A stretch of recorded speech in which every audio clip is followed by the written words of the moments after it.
Assalamualaikum, selamat datang di Berbagi Kisah Channel. Salam sejahtera, rahayu, rahayu, rahayu.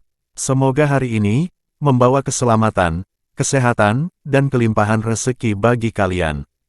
Amin. Pada kesempatan kali ini, kita akan mengulas mengenai makna kalung Dewa Siwa dengan simbol ular kobra di lehernya. Pernahkah kalian bertanya-tanya, mengapa Dewa Siwa berkalung ular? Inilah makna simbol ular dalam agama Hindu. India adalah rumah bagi beberapa binatang mematikan, seperti ular berbisa, termasuk ular kobra. Kematian akibat gigitan ular adalah penyebab kematian paling umum di India. India juga dikenal dengan atraksi ular kobra. Obat ajaib dengan gigitan ular masih dipraktekkan di daerah terpencil di India. India kuno, ular sangat ditakuti dan dihormati. Umat Hindu menghormati ular di kuil serta di habitat alami dengan mempersembahkan susu, dupa, dan doa. Dalam ritual Hindu dan tradisi spiritual, ular bukanlah makhluk jahat, tetapi mewakili keabadian serta materialitas, kehidupan, serta kematian, waktu, serta keabadian. Ini melambangkan tiga proses penciptaan, yaitu penciptaan, kehidupan, dan kematian. Dalam Purana, menyebutkan ada beberapa dewa ular besar, seperti Kadru, Manasa, Vinata, dan Asitka. Vasuki atau naga Basuki, memainkan peran penting dalam proses pemutaran lautan. Berikut ini adalah makna simbolik yang terkait dengan ular dalam agama Hindu. Pertama, Ananta, tidak terbatas atau kekekalan. Dalam Bhagavad Gita, Krishna mengatakan, di antara ular saya adalah Ananta. Ananta, atau Adisesa, adalah ular ilahi yang tak terbatas, dengan lilitan tak berujung, di lautan penciptaan, di mana Narayana, atau Brahman duduk di atasnya. Ananta, mewakili materialitas abadi, yang tak terbatas, atau energi dasar Prakriti. Ananta, juga dikenal dengan nama, Adisesa. Oleh karena itu, Dewa Wisnu, disebut Anantasayana, yang berbaring di atas naga Ananta. Kedua, keinginan, nafsu atau kama. Dalam arti rohani, ular merupakan keinginan.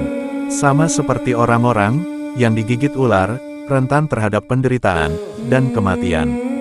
Mereka yang dipengaruhi oleh keinginan akan mengalami siklus kelahiran dan kematian.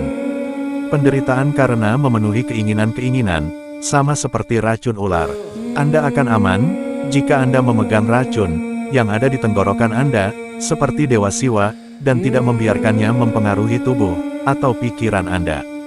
Lilitan ular melambangkan keinginan yang berubah-ubah dan membuat orang terikat karma mereka. Hasrat seksual sering dilambangkan sebagai ular dalam agama Hindu. Ketiga, benang suci dan ornamen keilahian. Dalam gambar dewa-dewi Hindu, seperti Ganesha, ular digambarkan sebagai benang suci, atau upavitam, yang dikenakan di tubuh. Benang dalam bentuk ular, mewakili kemurnian, atau sattvam dari tubuh, pengetahuan Veda, kesempurnaan dalam perkataan, dan pengendalian diri. Keempat, energi Kundalini. Energi Kundalini tersembunyi di cakra muladhara, disimbolkan seperti ular melingkar. Untuk mengaktifkan Kundalini, dengan cara melakukan pertapaan, pemurnian, dan praktek lainnya. Kemudian, energi Kundalini itu naik secara bertahap, melalui cakra lebih tinggi, hingga mencapai Sahasrara Cakra, di mana yogi mengalami pencerahan dan kebahagiaan tertinggi. Kelima, tamas, kecenderungan destruktif. Dalam agama Hindu, ada tiga jenis energi. Energi penciptaan, diwakili oleh raja. Energi pemeliharaan, diwakili oleh sattva, dan energi destruktif, yang diwakili oleh tamas. Mereka juga dikenal sebagai kekuatan sentripetal, menyeimbangkan, dan sentrifugal alam semesta. Semua gerak dan aktivitas di alam semesta muncul dari mereka. Ular menjadi salah satu binatang berbisa yang mematikan. Dewa Siwa, sebagai dewa pelebur alam semesta, secara simbolis, mewakili sifat tamas. Keenam, perkataan yang menyakitkan. Seperti ular, perkataan dapat menyakiti, penyebab rasa sakit, penderitaan, dan kematian. Bahkan sumpah, kutukan, dan nyanyian magis. Ular menghiasi leher Siwa, merupakan simbol kekuatan perkataan yang berbisa. Sumber perkataan adalah tenggorokan. Dewa Siwa mengendalikan racun, atau perkataan beracun, dan mencegah keluar, dan menyakiti orang lain. Ketujuh, kemalangan. Gigitan ular membawa kesengsaraan dan penderitaan untuk keluarga, karena kematian ternak atau anggota keluarga. Ular berhubungan dengan nasib buruk atau kemalangan. Hal ini juga digambarkan dalam permainan ular tangga yang diciptakan di India kuno.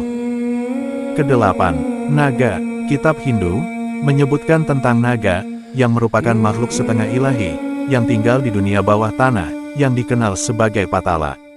Mereka melindungi harta tersembunyi di bumi dan memiliki kemampuan untuk mengasumsikan bentuk manusia. Secara alami mereka baik, tetapi mereka dapat menjadi destruktif dan dendam jika tidak dihargai atau tidak diperlakukan dengan baik. Hindu percaya bahwa beberapa jenis kutukan dan mantra yang timbul dari dewa ular dapat mengakibatkan kematian, sakit, musibah, kehilangan keturunan, atau tidak memiliki anak dan harus melakukan pemurnian dan ritual penebusan. Kesembilan, kala, waktu, atau kematian.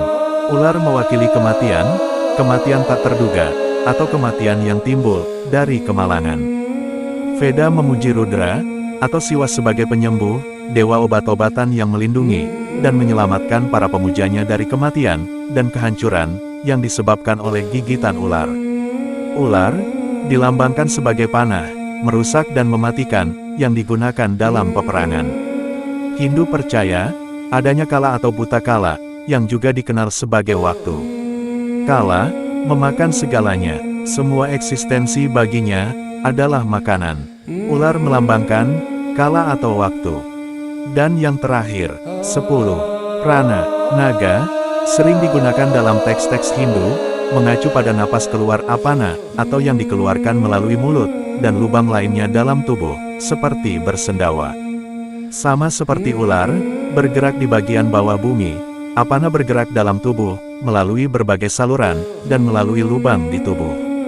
Sama seperti napas yang keluar, melalui mulut, ular juga, kadang-kadang keluar, dari bagian bawah tanah.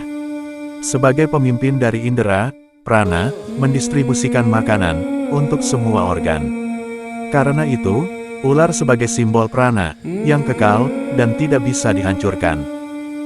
Demikianlah, sedikit ulasan mengenai makna, simbol ular dalam Hindu. Semoga bermanfaat dan menambah pengetahuan kita bersama.